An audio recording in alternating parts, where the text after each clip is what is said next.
apa yang kau sekarang ni tengah buat projek yang terkini lah. Okay, terima kasih dulu lah kan. Ini lama tak jumpa ni. Apa ni Dr. Haris. Ini pun lama tak jumpa. Ini baru berjumpa. hari ni. Tapi Haris dalam bidang yang sama. Itulah dulu bila? 2005. Saya masuk ITM 2009. Jadi saya tak sempat.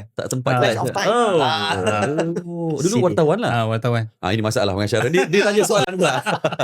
Okay. So terima kasih lah podcast AAH ni sudi ke AAH.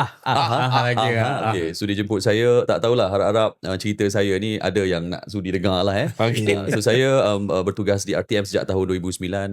Alhamdulillah lah sampai sekarang lah. Alhamdulillah. Lama sebab kita selalu tengok dia depan tu, kita tak tahu cerita betul macam mana dia berjadi.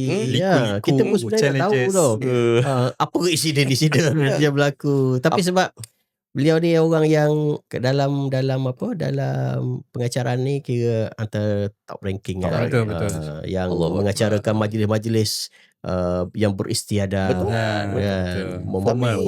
Yang bila Azmin kata selamat pagi Malaysia tadi, tak pernah nampak pula selamat pagi Malaysia, tapi biasa yang sebab kau tak tengok pagi, kau tak tengok RTM. Bukan. Ayat tu salah. Tak bangun pagi. Kau selamat petang kot. Kau kan tengok selamat petang. Ya, aku tengok selamat petang. Tak, aku nak bagi tahu yang maksudnya bila figura ni biasa aku tengok kalau istiadat. Itu yang aku sampaikan. Betul. Pagi tadi memang pagi lah.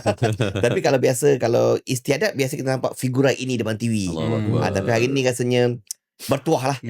Kita dapat close up lah. Nak tanya ada suka duka, pengalaman. She got a story written in scars on her skin.